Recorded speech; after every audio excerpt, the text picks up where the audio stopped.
introduction. It's a, oh, we got material. That's our flyer. Gist, yes. I don't know if it's press. Okay. I wanted to point out, I am not Rudy Giuliani. I did not bring my audio recordings and my videotapes and my evidence. I did not bring it all. No whiteboards? No, I'm just, what you see is what you get with me, so. I am Randy Cook, I guess the president of the National Organization for Raw Materials. This organization has been around technically since 1970, so that's 49 years, I guess. Prior to that, there was an organization called the Raw Materials National Council, which was organized in 1936 in Sioux City, Iowa. So that was another 40 years before that. So we go back a long ways. Is this working? Does everybody hear me? Yeah. Okay. All right. You have to put it close to your mouth. Though. Yeah, well, I didn't know how well it was coming through either on That's good. videotape. Is this feeding you, Joe? Yep. Okay, all right. So I'll hand it over to Tom when Tom wants to jump in. Yeah. You can grab it out of my hand. Don't worry. What we've done at Norm in 32 with the Great Depression of the 1930s, we had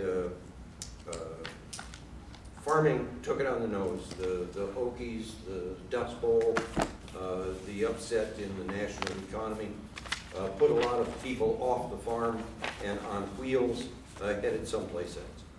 And so that impetus put a man named Carl Wilkin into curiosity mode, and he went to work researching why. He wanted to know why.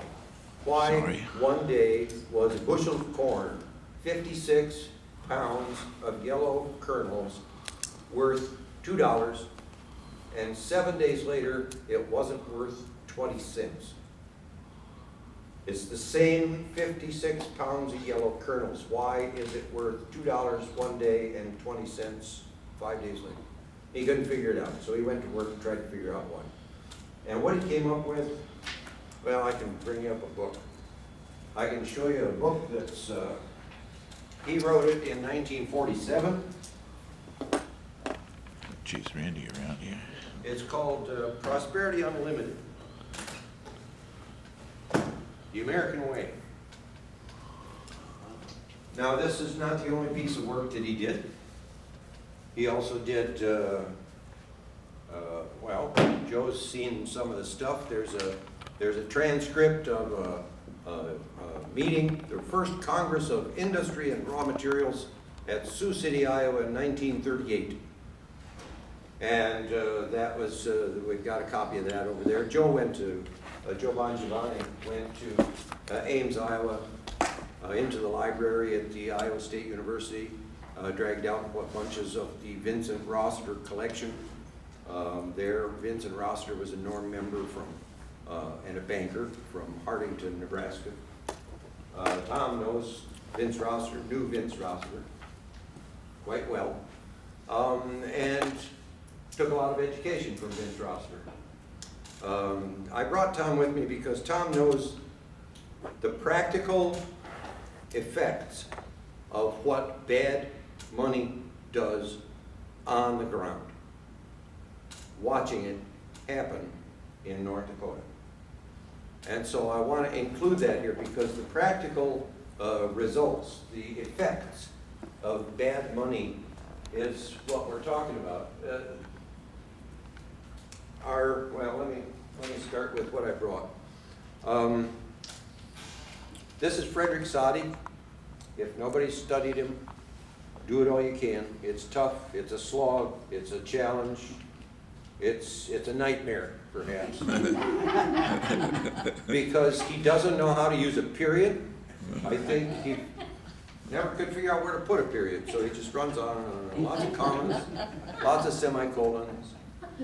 And you don't know where he stops. Now I'm going to read through this. It all comes from Frederick Soddy's book, The Role of Money, 1934. Money now is the nothing you get for something before you can get anything. Can you repeat that? Money now is the nothing you get for something before you can get anything. The definition of money makes clear that before money can come into existence, someone has to give up something for nothing to the issuer of the money in the first instance. And the aggregate that the community so gives up is called the virtual wealth of the community, which is also what sets the purchasing power of each unit of the money issued. What the point is, okay, let's go on. Wealth comes first. This is what I'm saying. These are my words, not Sadi's. Wealth comes first, not money. That's what he's saying here. Wealth comes first. You have to create some wealth and give it up to somebody for the money tokens, which are nothing. And once you have the money tokens, then you can buy anything. So that's what it is. Money now is the nothing you get for something before you can get anything. That's what modern money is. Okay. Normally, in these days of continuous expansion over long enough periods, there is and should be a steady, gradual appreciation in the value, not necessarily the volume, of the virtual wealth, both on account of increase of population and account of the rise of the standards of living. If this is not kept pace with under a credit money system by the issue of correspondingly more money, we have the paralysis brought on by a continuously falling price level and the ruination of producers in the interest of the rentier. Which I want to point out here that our parity ratio right now is below 32. It should be at 100.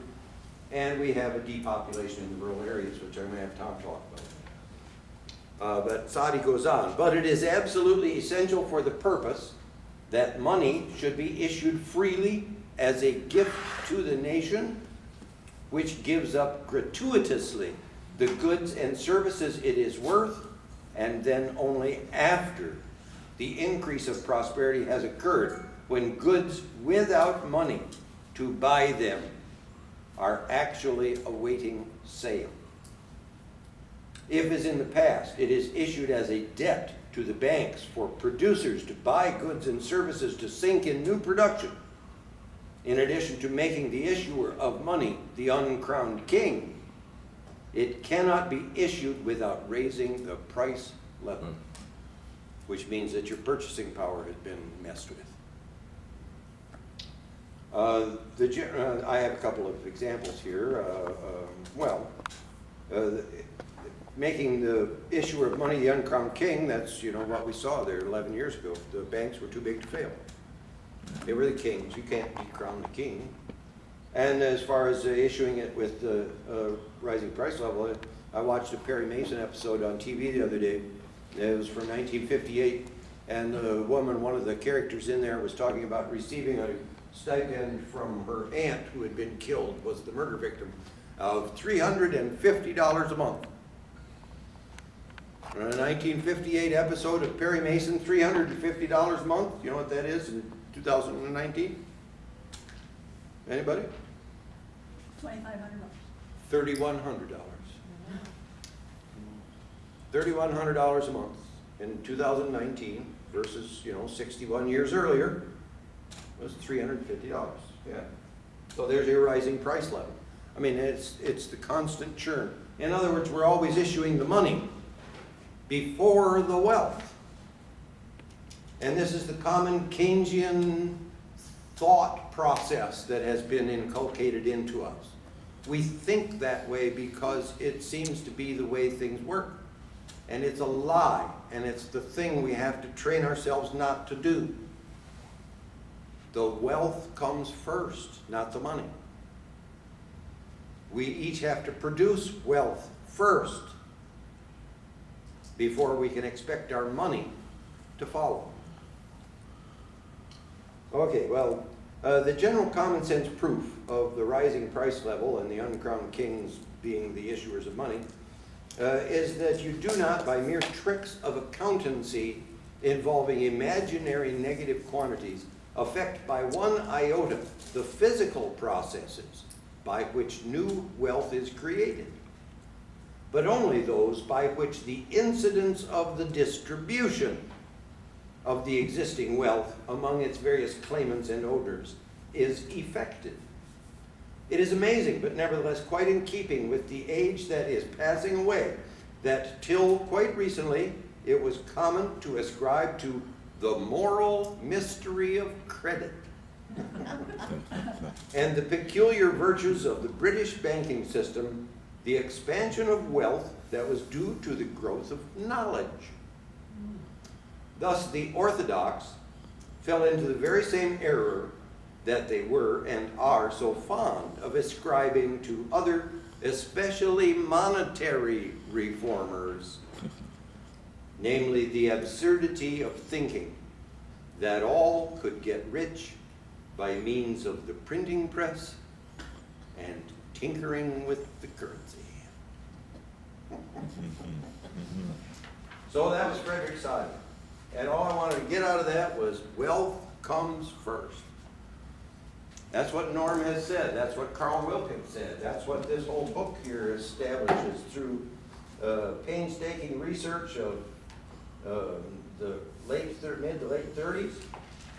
All of these pieces in here, all of the graphs are all index valued. He covers transportation, agriculture, industry, finance, construction. He goes through how the economy is constructed, how it's put together, the various parts. He talks about how one group cannot get too far ahead of another without causing dislocations. Sue, I yes? have a thought.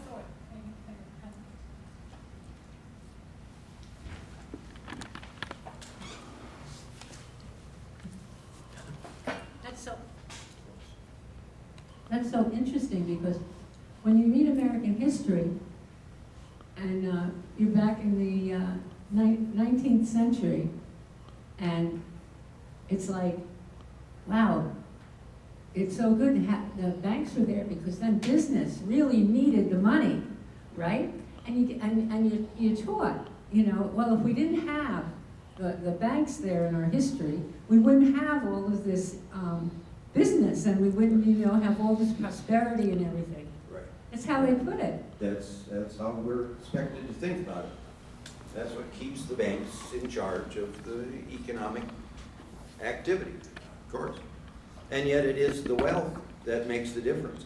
And even if the money didn't come to bring the valuation of the wealth into circulation, which is all that it does, that's what the money is about, it values the wealth in individual units or subunits so that that worth, that perceived value can be circulated. You know, all money is a claim on wealth. That's all it is. It's just a claim on wealth, and you can either have the wealth or you can have the money. But if you have both after the transaction, that means you're a thief. Randy, what is the title of Carl's book up there? This book is called Prosperity Unlimited, Okay. The American Way. It was published in 1947. I bought this off the internet. I don't remember how much. I think there are still copies out there. It's a powerful, powerful piece. Anyway, what I've taken out of there that I want to get to you is from page 24 in there. And what he talks about, he says, this is to know we are accurate He says, we can have a national yardstick for each segment of our economy in the approximate ratios set out below as examples. Now, these were characteristic of that time, 1947. They've probably shifted somewhat since then. I have not kept track of these particular ratios, but I could probably figure them out. The biggest problem, well, I'll talk about the problem afterwards. Number one, farm income, 14% of national income. 2, mineral production, 7% of national income. Transportation, 7% of national income. 4, factory payroll, 7% of national income. 5, retail sales volume, 60% of national income. 6, value of manufactures, 80% of national income. 7, total construction expenditures, 15% of national income. 8, factory production and employment in ratio to the percentage of farm parity. 9, combined farm and mine income, 20% of national income. And in parentheses, he says, total raw material income, farm and mine, or mining and farming, is the profit. Sorry, Randy. Hello. Total raw material income, farm and mine, is the profit of operating the nation as a business.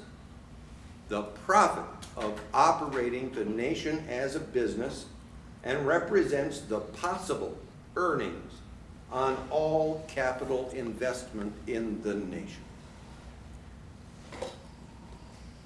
That's on an earned basis. In other words, the raw materials income, gross raw materials income, sets the limit on how much we as a nation can earn in a 12-month span. That's what it means. If we try to go beyond that, we have to borrow. And just to show you, the public debt of the, according to the St. Louis Fed, currently is about $22 trillion. Personal debt, according to Statista website, is about 15.63. Put totals together, that's $37.63 trillion. And according to my calculations, the cumulative shortage of gross farm income from 1946 through 2017 is $39.6 trillion. Now, I'm $2 trillion higher than the debt. That's 2 out of 40, which is 5%. So my calculation of the cumulative shortage of gross farm income is within 95% of the debt, public and private, of the United States of America, over the course of 73 years. Could you say that again with the debt from Statistica? What debt was that? That you added? Statista, personal debt of the Okay. United States. That's all? It's only? 15.63. Of what they included in there was mortgage debt and credit card debt. I thought it was way higher. Oh, wait. It's usually, I thought it was too, it's usually much higher. It's usually twice the size of the public debt, yeah. Yeah. Did it fall in 2008? I didn't see the trend. Only if they put a lot of people offshore floating in water wings. That'd be the only way they'd write that off.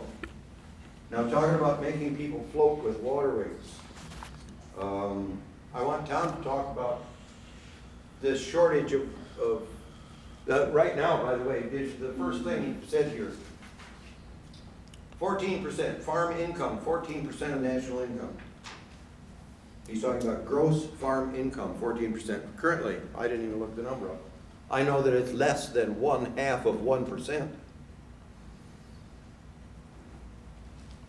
Less than 1/2 of 1%. He wants it, he says if the economy is balanced, it should be 14%, 1/7, essentially, of the national income. and we're at less than 0.5%. Less than 1/30th, in fact. Because the parity ratio right now is 31. It's the lowest it's ever been in history. That's a measure of how close to balanced we are. Parity prices are balanced prices with the rest of the economy. And so at 31%, we are less than a third. Farmers get paid for every dollar's worth of wealth a farmer puts on the plate, he gets paid 31 cents. Now you want to try that with your own personal income. Every time you get a dollar, take the scissors, chop 2/3 of that bill off, and try and live your life. Try and plan what you're going to do next Tuesday. Just go ahead and try that. And what happens is that the North Dakota happens. Yep. Tom Asbridge, ladies and gentlemen. Thank you. My name is Tom Asbridge. I'm from Bismarck, North Dakota.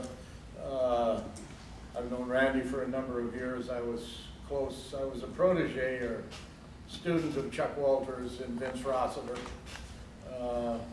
And that came about very strange. I've been in agriculture all my life, as my family has. My great-grandfather came to Dakota Territory, so we've been a long time there. I think one of the things that I would start with is that people here have a grasp of money and the economy, but you're not common. Here would be my assessment of how it works in the broad public. North Dakota is German, Russian, and Scandinavian mostly. German Russians aren't funny. Scandinavians are humorous. So you know the jokes about Ole and Sven and Lena and all that. Well, here's kind of how it works. Little Ole was a star athlete in a little small town. He was great at everything, football, everything. Came graduation day and they're walking across the podium handing out the diplomas.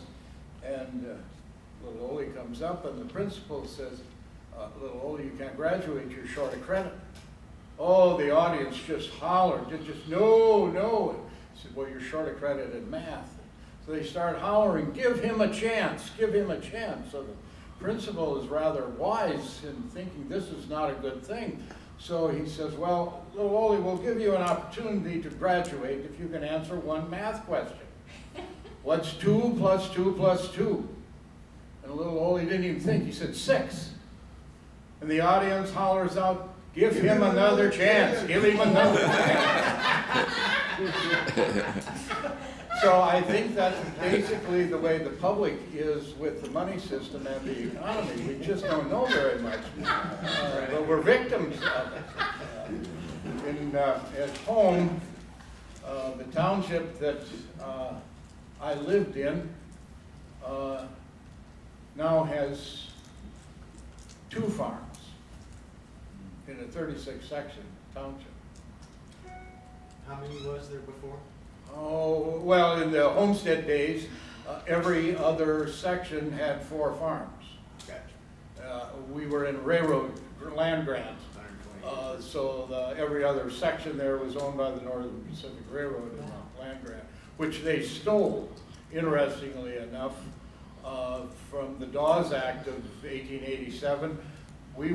That land was part of the Standing Rock Reservation, and they just moved it arbitrarily between 2 rivers, so that where our ranch was land they just stole with a pen, about 10 townships that were stole from the Indian Nation. And then they gave land grant to the railroad, and it was really quite easy because there weren't any Indians living there then. So my grandfather operated there for 6 years before Homestead occurred, and then Homestead took place because it took him that long to get all the paperwork.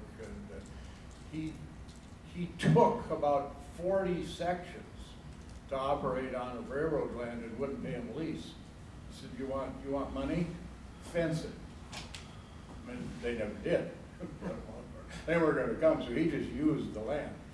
But couple of weeks ago, we were at a rosary on a Sunday night for a lady that passed away in a little town where our U.S. Senator, our former U.S. Senator was from. And here's what it looks like. And that 120 miles from Bismarck, the capital, out there, on Sunday night, there was no place to stop for a bathroom. It's empty.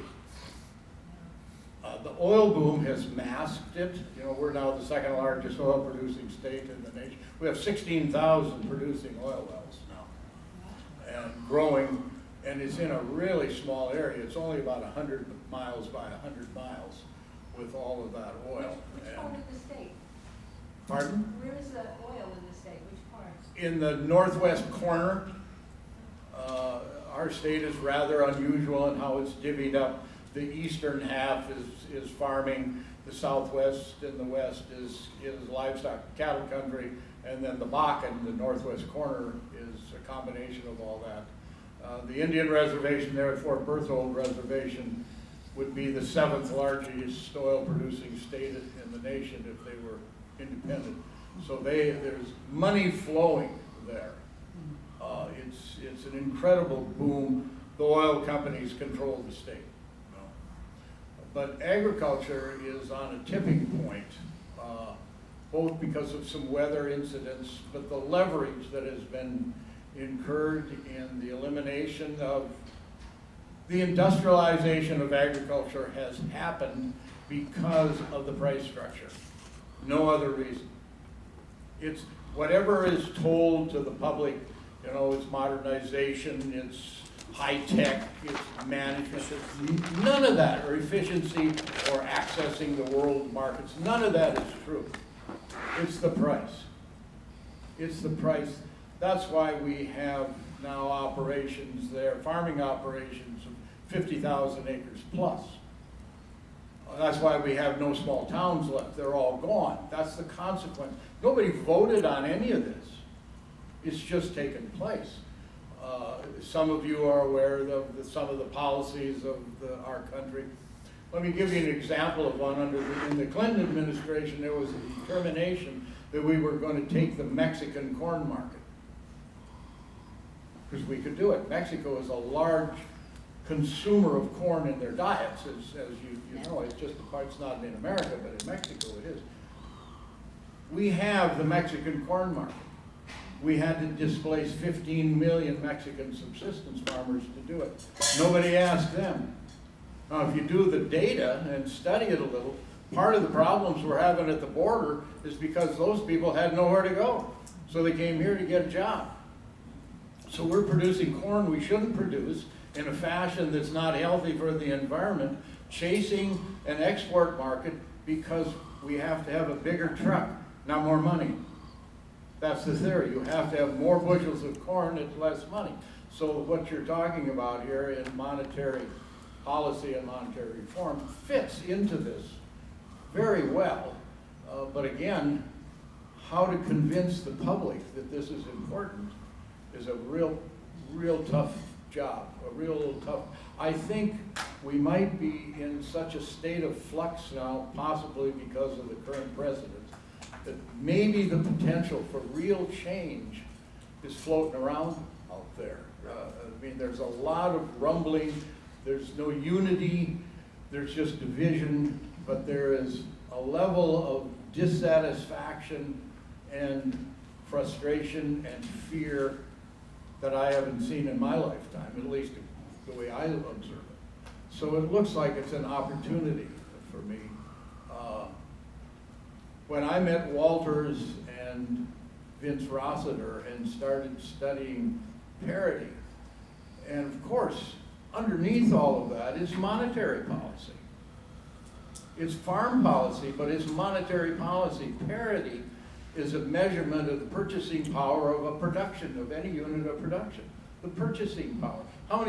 My grandfather had an idea all the time that he was running that ranch. How many steers did it take to buy a new Buick car? That was his measurement. He had a new Buick car every year from 1913 till he died in 1952. Every year.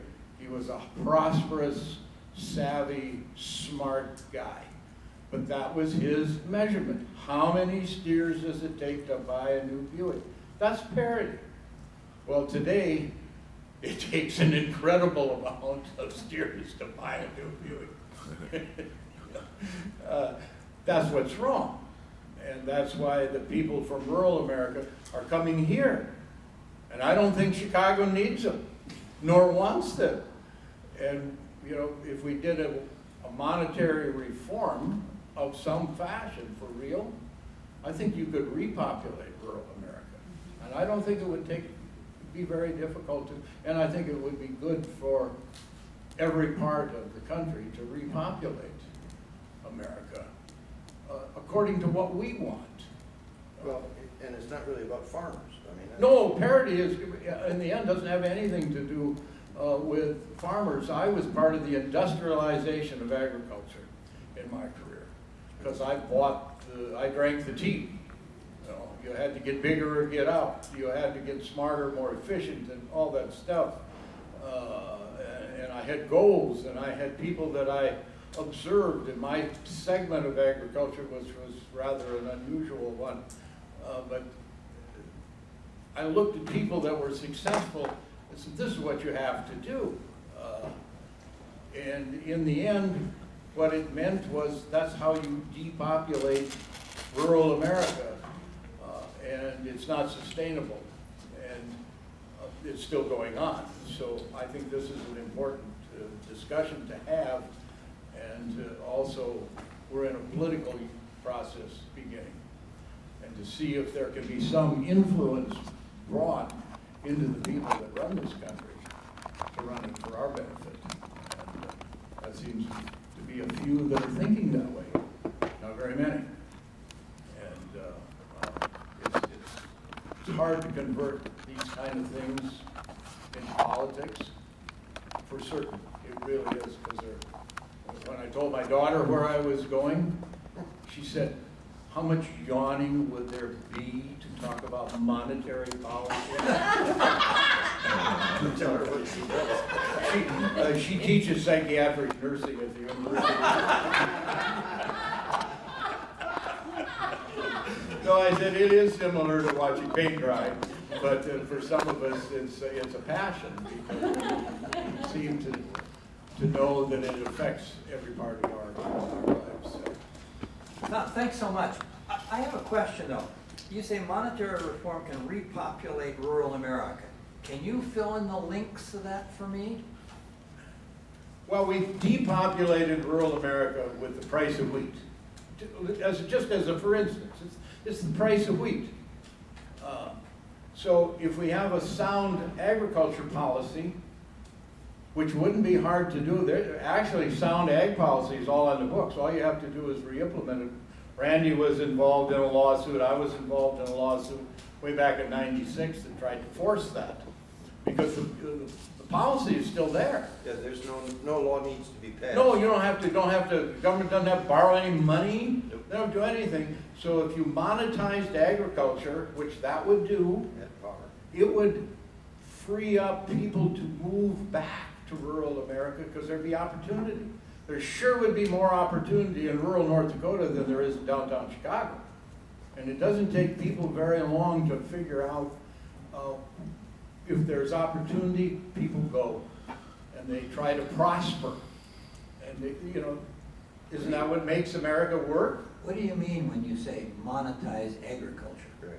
When you have a policy that sets the price of farm production, like was done during the parity period of 41 to 52, where the price of 5 basic commodities is set at 90% of parity, and then I think it had 115% cap. Yeah. So that's the floor price, that's what you can't, not yeah. to go below. Here's the mechanism is there's a 90%, well, parity is calculated. USDA by law is required to calculate parity prices. They publish a schedule every month in a publication called Agricultural Prices.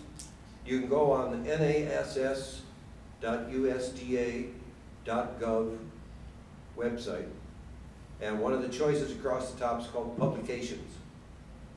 Click on publications, it'll take you to a page. You may have to scroll down a little ways, but you'll see that agricultural prices listed as one of the publications. Click on that, it'll take you to they've got them all archived all the way back to the mid-60s or early 60s. Prior to that, the first parity publication, the chart, first parity calculations were published in September of 1937. It was a different publication. They didn't call it agricultural prices, but it was a different, USDA has published parity pricing since September of 1937. Once the parity prices are calculated, we can go through that technical computation, it's not that important. But once you have a schedule of parity pricing, and what that does, it says it is on par with labor and capital. In other words, the cost of labor and the price of money, the interest rate, in the rest of the economy. Not just agriculture, but the price of labor and interest in the rest of the economy. And when agricultural prices are in balance with those other costs, that's what parity is.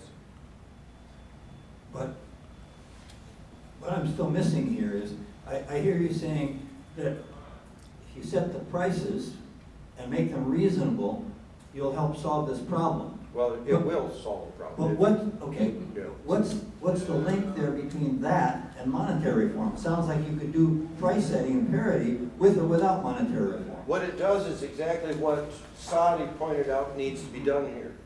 In other words, the wealth comes first. The wealth shows up in the marketplace, waiting for sale, for money to match the goods that are available for sale. And when that money is precisely enough to put those pieces of wealth into circulation so that they can be moved from hand to hand, process to process, their processing can be finished, those processed goods can be distributed and then consumed, and at every step, every exchange, no debt is required, then you have a solvent exchange economy. And that is precisely what parity prices do. There's a risk in there about inflation that I think is real. If you monetized agriculture through a sound farm policy, which is on the books, and you didn't restrict imports so that American manufacturing could not be put out of business by the Chinese, and the absence of a parity minimum wage is a real tough economic problem to solve. It needs a more comprehensive policy to make it work. That's what makes it difficult to do. If we monetize farm production tomorrow, which could be done at parity, that's what monetizing farm production would be. A parity is monetizing it. It creates the value of it. And the income that would create it would take a little bit too long for that to get rolling through the economy to the consumer. So if you don't have a parity minimum wage that corresponds with it, it's a tough economic riddle to master. At the same time, to look what's happened all through the Rust Belt with the allowance of cheap Chinese production to come here. It might be good for somebody. It sure isn't good for the people that had jobs in the Rust Belt. Yeah. What I hear you saying is that there are important linkages between monetary reform and, in this case, agricultural policy, but other policies as well, as a matter of fact, in terms of minimum wage and so on. Let me ask a question that you just touched on, and that was this idea of what you're targeting is agriculture to be done without debt. I want the economy to be done without debt. Right. Yeah, well, what I want to ask about agriculture, and this is again because I am not in agriculture, I'm tainted by what the world says about it, but the idea historically is that there's always been this cycle of debt and that's then paid off when the harvest comes. and that's somehow intrinsic to agriculture. Is that true or is that not true? It is when prices are unregulated, when the characteristics of, there were 3 parity base periods in the 20th century. The first one occurred from 1910 through 14. Sue and I were just speaking of the characteristics, what happened then that made that a balanced economic, when prices on the farm were in balance with the costs of labor and capital and the rest of the economy, when growth was happening, when debt was shrinking, when immigration was being absorbed with no disruption, no dislocations in the domestic workforce. You know, the various characteristics of prosperity occurred from technically August 1909 through July 1914. That was used, in fact, by the statistics of the federal government as a base period statistical model for a long time. But that was a base period where all those factors were in balance. That happened because, as I told Sue, a happy confluence of events. And we could name some of them off. The Interstate Commerce Commission, immigration policy, the closing of the agricultural acreage, crop acreage. We hit the peak in 1910 to 14, we hit the peak of agricultural acreage, and we've been at that point ever since, plus or minus 10%. So we kind of, it was a confluence of events. The second period in the 20th century was 1925 through 29. The same sort of thing happened there. We recovered from World War I and the ensuing inflation. Our money changed its value during World War I, but coming out of World War I by 1925, we got our legs under us again, and they called it the Roaring Twenties. But nonetheless, by mid-28 to late 28, agricultural prices started down again, which is what wound up with the stock market crash of October 29. But nonetheless, ag always leads the way, whether it's up or down, doesn't matter. Ag prices always lead the way. But the third parity period was 1942 through 1952. Now, in order to avoid an association with a wartime economy, we usually identify it as 1947 to 49, or 1946 through 46 to 50. It doesn't matter. You can take the 42 to 52 11-year period, the 47 to 49 3-year period, the 46 to 55-year period, and if you use any of those, you can relate them almost identically within cents to exactly the same calculations you get when you make the calculations from the 1910 to 14 base period or the 25 to 29 base period. They all line up on the same angles. Because of the difference in the purchasing power of the money from the 3 different periods, the technological complement of our economy was different in all 3 periods, and yet the economic relationships lined up. Randy, so then your short answer for John is, in those base periods when the economy is generally in balance and there is prosperity generally through all the sectors, in those cases then the cyclical annual borrowing is not necessary? Is that what I understand? Yeah. Yes, that's correct. People are self-financing. Agricultural producers can finance themselves. What you put in the bank as a saving and earnings that you do not need to expend for 1 year is ample to make your purchases the following year to start your next crop. You can, over the course of time, finance yourself. I think I see something that might be missing. Let me give you an example of how agriculture is financed today. Okay. That might help you. Most farmers have an operating budget. They go to a bank, they borrow whatever they need because production is cyclical. It's not like having a milk cow and you get a check every 2 weeks. Right. You know, wheat is harvested in the fall and calves are marketed in the fall.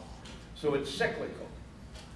The underlying thing that's happened in agriculture, especially since the late 80s, when the last bust happened, was there's an underlying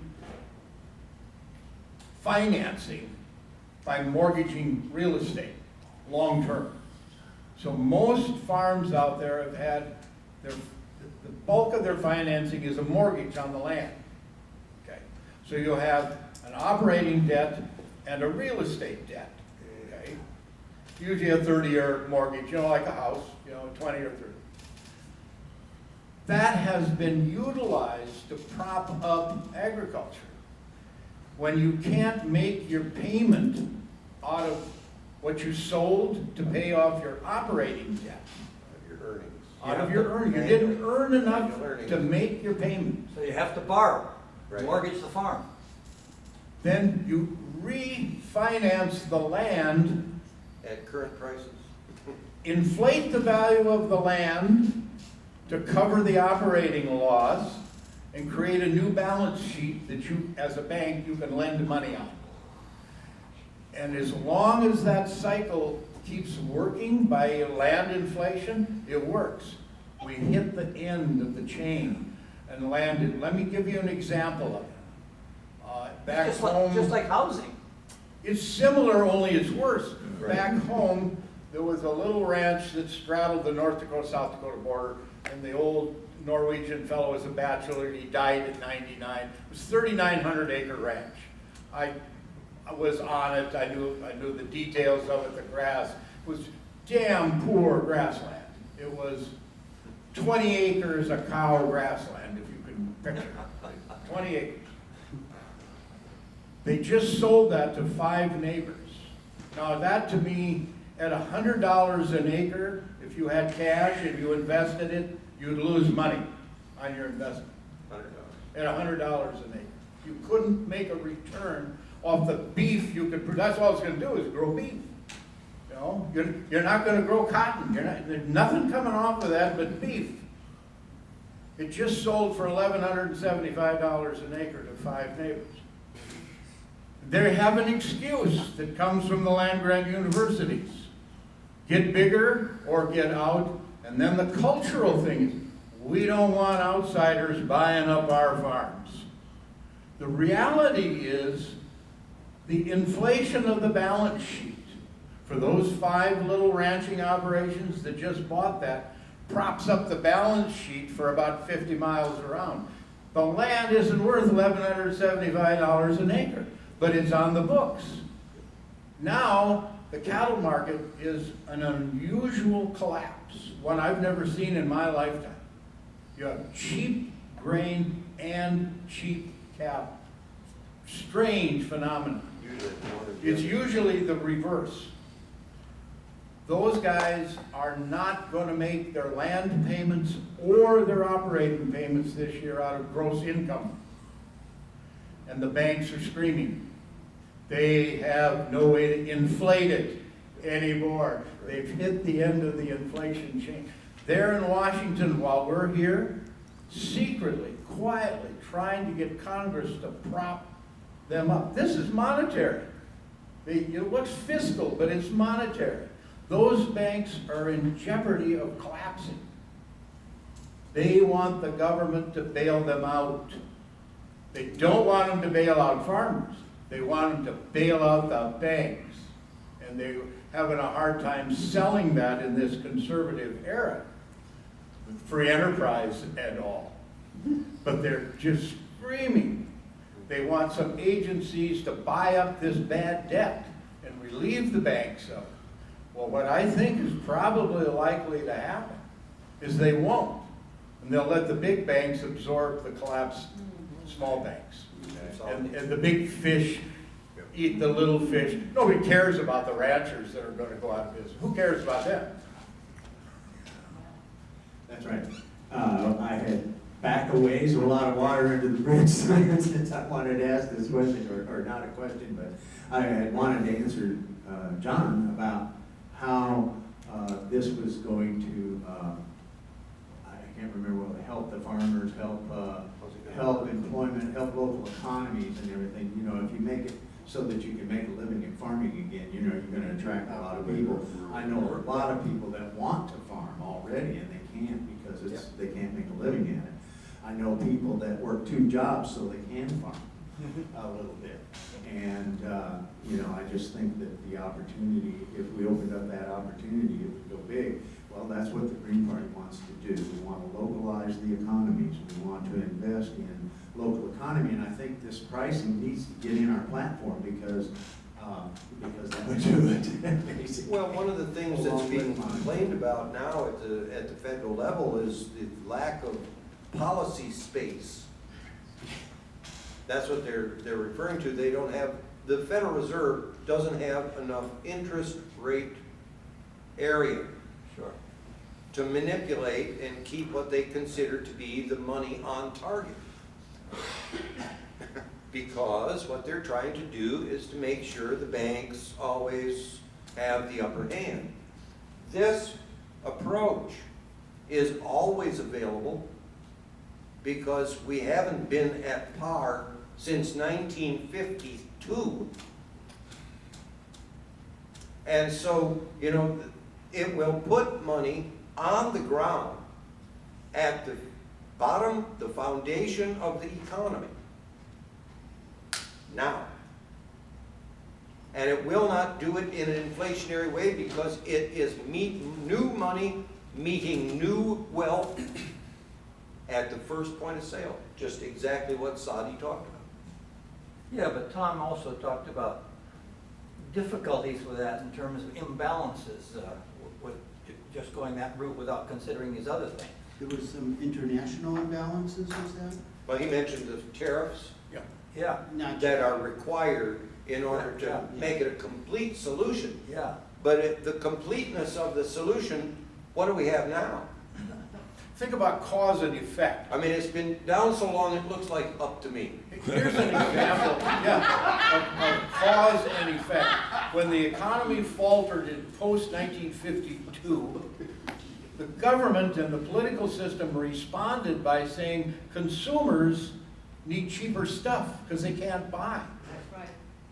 So they opened the door to imports. Which wasn't true. The No, reason they but wanted they to, opened the door to imports, which shut down American manufacturing, which shuts down American purchasing power, which creates the demand for cheaper stuff. Right. We have at home a shoe shop that not only incredible, been in business since 1926. It's this 3rd generation. God, they can fix anything. I mean, they're really good. And he kind of watches stuff. You can't buy American-made shoelaces or shoe polish. He said the factories that he used to get this stuff from are all closed up. They don't make them. The shoe polish comes from Spain and the shoelaces from China. The people that did that work don't have income now. So the rest of us are supposed to take care of them, and then we whine about the welfare state. You know? So that's monetary policy in effect. We got a bad monetary policy nationally as a for the people. for the people. Producers. For a beef producer, I was gutted by this stupid policy of speculative markets. Instability is what people in those markets make money on. People that produce make money, prosper on stability. People that work prosper on stability. When you get up in the morning, you go to work, and you know what you're going to get at the end of the day. Isn't that a sound way to run a social economy? So that we all benefit from the fruits of our labors. Not doing that now. That's why my part of the world is emptying, and we're calling it progress. For who? Sure as hell isn't for the people that are being displaced.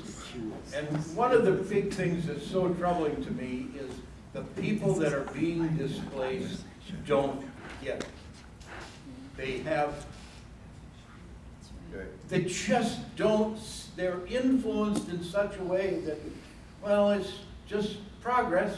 We can't compete, Ma, let's move to town. What you say is exactly the same as it is in Appalachian, Ohio with the coal miners. Absolutely. Has been forever. And Because we they can't can't get make a a price for the coalition, we can't seem to make a coalition to tie us together for a common demand on our political system. We're fragmented, you know. We have coal and coal generating plants. We export 90% of the power we produce in North Dakota. And yet we're gonna close the plants because Stephen of has this. a question.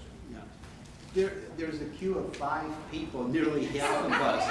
Okay, I'll This is shut a up. mind-blowing conversation, but it's very important. And John, your initial questions are still right on and very powerful. So if you don't understand, keep it coming. Right. Because, and I wanted to speak to John's questions a little bit because I've been listening. I'm a student. We all and my are. teachers here will judge me now. We're But students. I want to make the tie between the monetary reform and parity reform, or parity, awareness and bringing it in again. Two things, I want to say two things. I want to start, this is the easy one. When Randy talked about the price of corn, you brought your corn early to the market, you got $2-3, and then later you got 9 cents, and one of the examples I saw was 3 weeks later. Right, To prevent that, a little bit of intelligence right there is the farmers need an insurance program. So Parity, you could think of it as an insurance program. Let's not rush getting it to market. Let's just know how much we need in society, and we're gonna produce that much. And when we get it to the market, we know we're gonna get a good price, between 90 and 115% of what it's worth, so that we have a fighting chance to make everything work. So thinking of Parity as a national insurance program for everybody is one good way to, and it's an intelligent way, even economically. So economists have created this problems. We've got to get our economists and we got to get good economists solving the problem. The second thing is, in relating that, Wilkins and those people thought of money as a reservoir. Money as out in a lake. Capital. Yeah, a capital pool. And when we begin, we got this wealth ready to come off the farm or the raw materials, we can pull money out of that pool and use it to get the economy going. It's sort of like us then creating money in jump-starting the economy in our monetary reform in the Need Act. You know, what do we want to put money towards? Well, we want to put money towards a fair pricing system. And that's Congress can coin the money and regulate the value thereof, establishing that regulation and that flow so that we can have a pricing system. During the colonial period, we waited for England to do that. We ended up having at times, either we worked through Whitehall getting it done, but we helped establish it ourselves. There's some interesting stories about Maryland in the colonial period and tobacco, when England was backing it up, but they were Maryland and Virginia just produced too much tobacco, and they ended up giving an earned income credit to Maryland. They just paid off the farmers and said, and burn it, burn your worst part of your crop, and that was okay because there was an abundance, but they had to re-regulate the market because England had made promises. But anyhow, it's good. Next. No, you're number 6 now. It's 1. Do we want to have the panel? Well, wait a minute, you gotta do 6. No, the panel is for tomorrow. The panel's tomorrow? Yeah, we get to have this conversation again I tomorrow. think Jamie was planning it for today. That's what he said. But if there's 6 people with questions, you gotta let them in. Oh, Right. I, Because okay. Because we have, this is